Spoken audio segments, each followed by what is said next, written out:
तो आज हमारा जो टॉपिक है वो है बीटा ऑक्सीडेशन की इनर्जेटिक्स को देखना। एमसीक्यूज के हवाले से बहुत इंपॉर्टेंट टॉपिक है आज का, जिसमें हम लोग देखेंगे कि बीटा ऑक्सीडेशन जो कि हम लोगों ने फैटी एसिड की थी, और वो फैटी एसिड था पाल्मिटिक एसिड।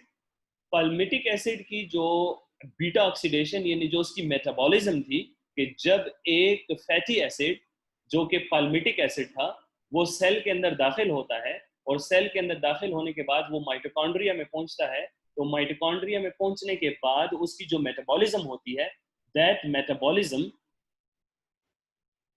वो उसको कहते थे बीटा ऑक्सीडेशन।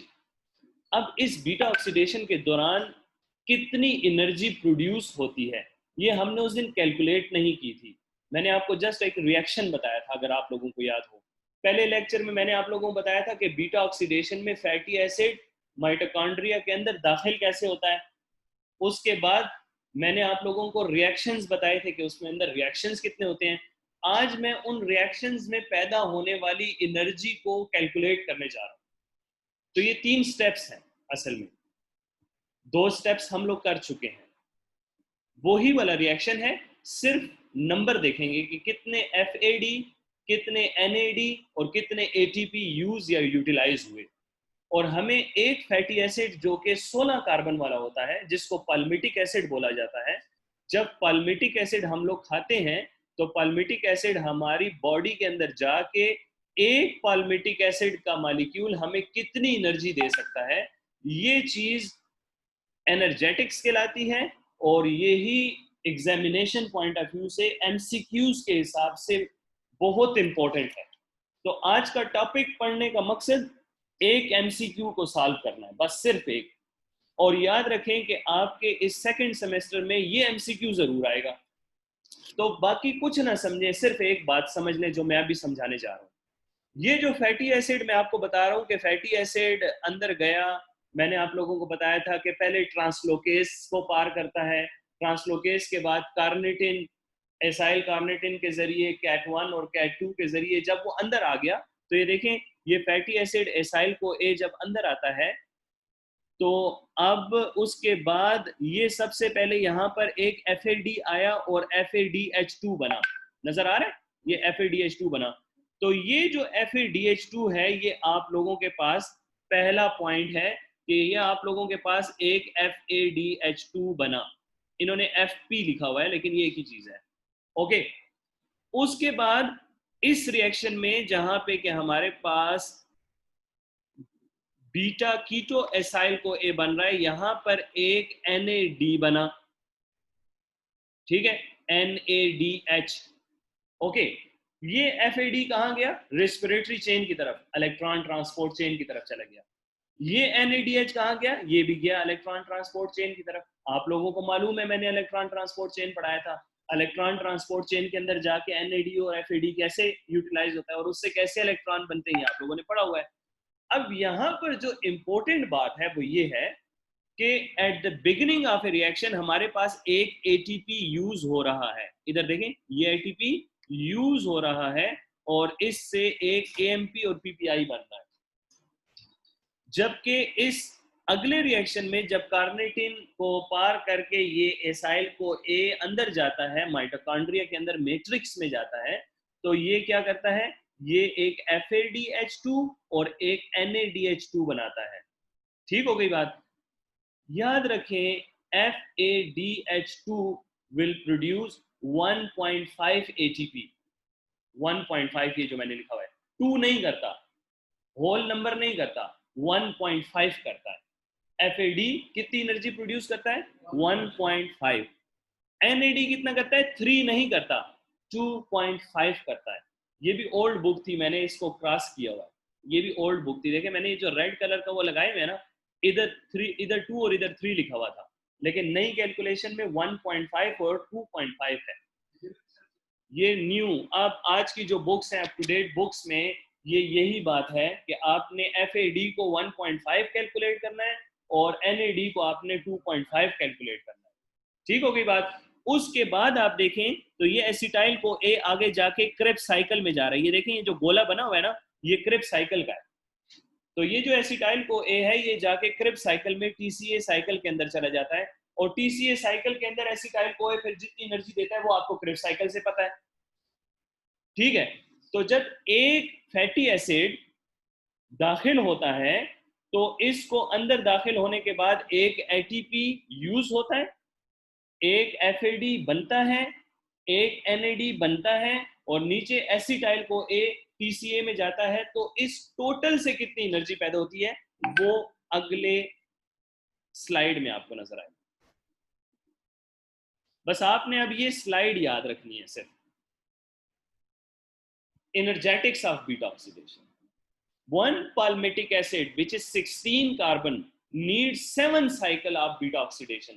अगर आपको प्रीवियस साइकिल याद हो तो ये देखें, एसाइल को A2 कार्बन का दोबारा ऊपर जाता है और दोबारा से एसाइल को A बनता है।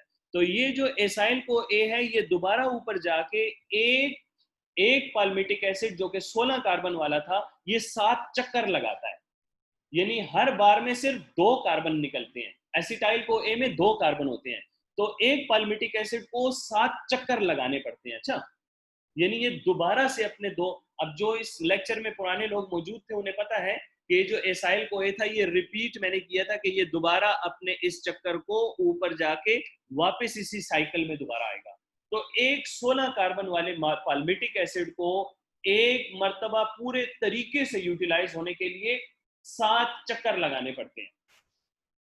तो इसमें भी यही बात करता है कि it needs 7 cycle of beta oxidation which give rise to 8 acetyl को A molecule, यानी हर बार में अगर 2 कार्बन हो तो 2 8 दूनी 16 हो गए ना, तो 8 दूनी 16, यानी मैं इसकी मिसाल इस तरह से दूंगा कि हमारे पास एक 16 दानों की लड़ी है, तस्बीह है, और इस 16 दाने की तस्बीह को अगर मैं 2-2 दाने करके निकालता जाऊं तो कितनी बार मुझे लगेगी?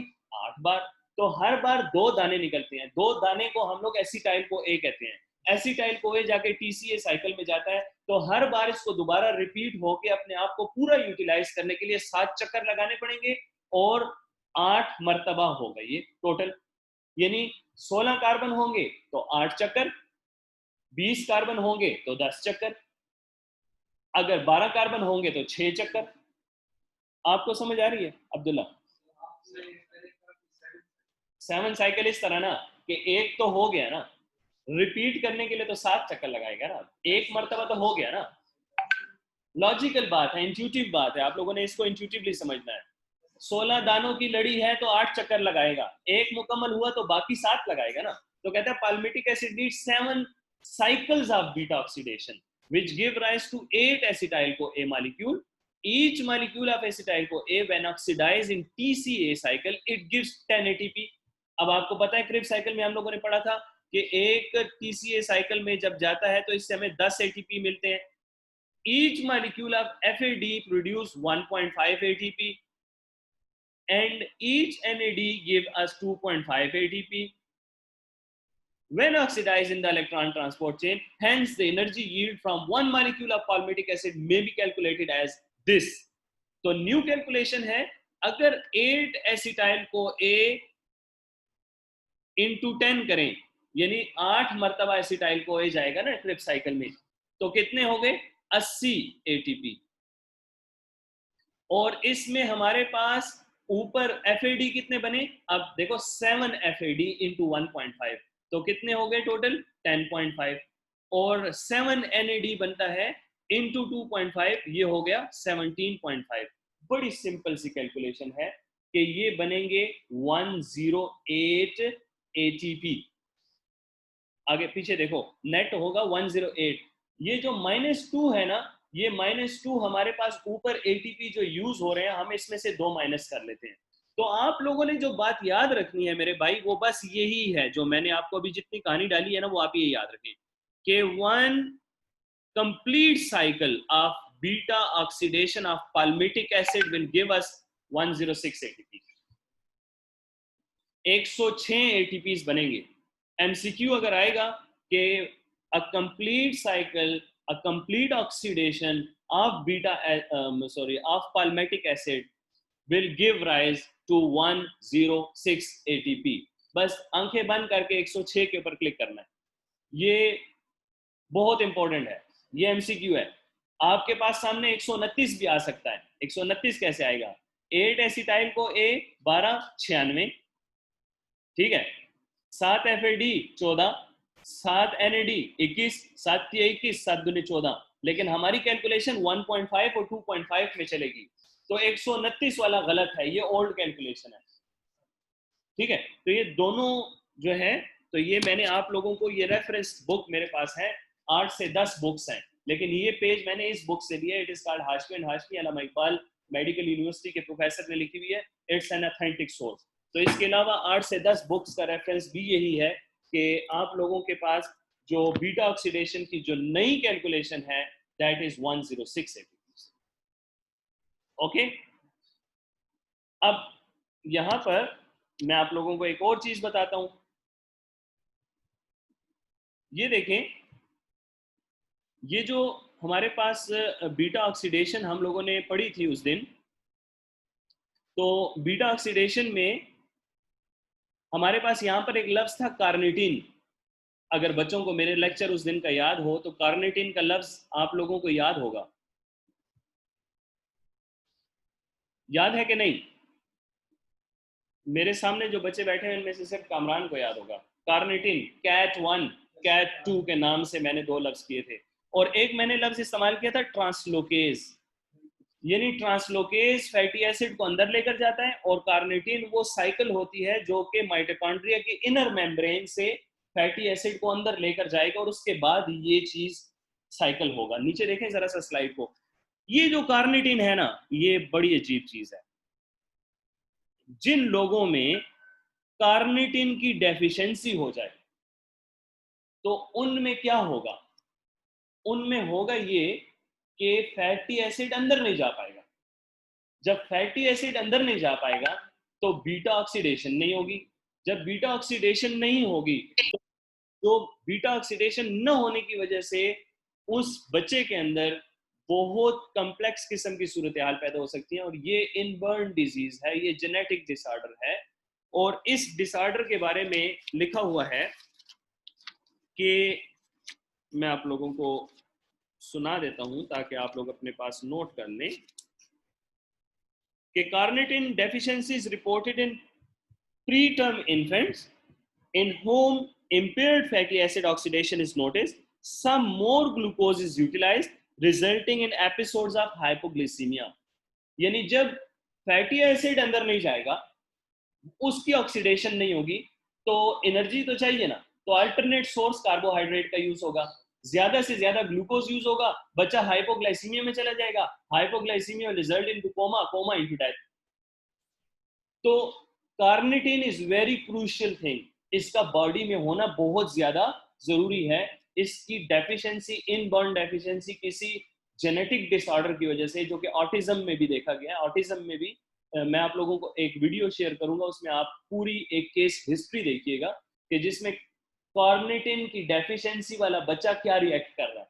तो आपको मैं एक वीडियो दिखाऊंगा जिसमें आपको कार्निटीन डेफिशिएंसी के बारे में पता लगेगा। तो carnitine deficiency will result into hypoglycaemia, ये बात याद रखें, एक पॉइंट हो गया। The next thing is that कि बॉडी बिल्डर लोग जो होते हैं, बॉडी बिल्डर लोग ये क्या करते हैं कि ये जब क्लब जाते हैं ना वर्जिश करने के लिए, तो ये क्या करते हैं कि उन्हें वहां पर कहा जाता है कि यार मैं तो बड़ा मोटा हूँ, जिस तरह के मैं मोटा हूँ, तो मेरे पेट की चर्बी और भी निकली हुई है ना, तो वो कहते हैं कि हमें कोई ऐसी चीज दें कि जो फैट बर्नर हो। फैट बर्नर, समझ आई?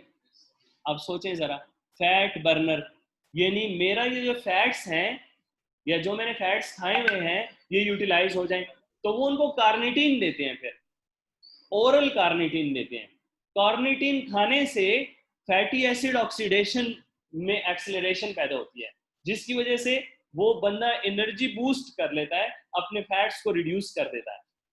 तो कार्निटीन प्रोडक्ट बाजार में मिलती हैं, मैं आपको अभी इस प्रेजेंटेशन के बाद बता भी दूंगा कि बहुत सारी प्रोडक्ट्स जो मिलती हैं उसको बोलते हैं फैट बर्नर। और बॉडी बिल्डर हजरात जो है ना, तो आपको कट्स वगैरह बता के अब जी मैंने लेकिन याद रखें ये वही बंदा खाएगा कि जिसके अंदर फैट्स ज्यादा हो या जिसकी फैट्स की कंजम्पशन ज्यादा है और वो फैट को डिस्ट्रॉय करके अपनी बॉडी को सही मेकअप करना चाहता हूँ। इसके साथ बहुत ज़्यादा वर्जिश करनी पड़ती है। I will never recommend anyone to utilise carnitine orally, और बाजार से मार्केट से लेकर ये खाना दुरुस्त नहीं है, इसमें कुछ इश्यूज हैं। But people are still using carnitine. Carnitine की बहुत अहमियत है, क्योंकि कार्निटिन ना हो तो आप लोगों को मालूम है ना कि कार्निटिन नहीं होगा तो फैटी एसिड अंदर ही नहीं जाएगा। अगर कार्निटिन ज्यादा होगा तो ज्यादा फैटी एसिड अंदर जाएगा, जितना ज्यादा जाएगा उतना ज्यादा यूटिलाइज होगा, जितना ज्यादा यूटिलाइज होगा उतनी ज्यादा एनर्जी मिलेगी, उतनी ज्यादा वो बॉडी बिल्डिंग करता जाएगा। ओके, इसी तरह से ट्रांसलोकेज की डेफिशिएंसी भी होती है। ये असल में एक ट्रांसपोर्टर है, ठीक है, ये मुख्तलिफ चीज़ों का मिक्सचर है, इट्स लाइक प्रोटीन, ठीक है ना। ये आप मेरी वीडियोस देखें तो आपको उसमें समझ आ जाएगी, मैंने कार्निटिन के बारे में वहाँ पर लिखा, स्ट्रक्चर भी बताया हुआ है और सब कुछ बताया हुआ है, ठीक है। ये जो ट्रांसलोकेज था जो कि फैटी एसिड को साइटोप्लाज्म से उसमें माइटोकॉन्ड्रिया के आउटर मेम्ब्रेन से इनर मेम्ब्रेन की तरफ लेकर जाता था, उसमें एक ट्रांसलोकेज था, एक दरवाजा था जिसमें से घुस के फैटी एसिड अंदर जा रहा था। याद आई बात? तो ट्रांसलोकेज की deficiency has been reported in a few cases where the transport of long chain fatty acid was defective. याद रखें, ये जो कार्निटिन और ट्रांसलोकेज की मैं जो बात कर रहा हूं, ये वो चीजें हैं जो कि एंट्री करवाते हैं माइटोकॉन्ड्रिया के अंदर।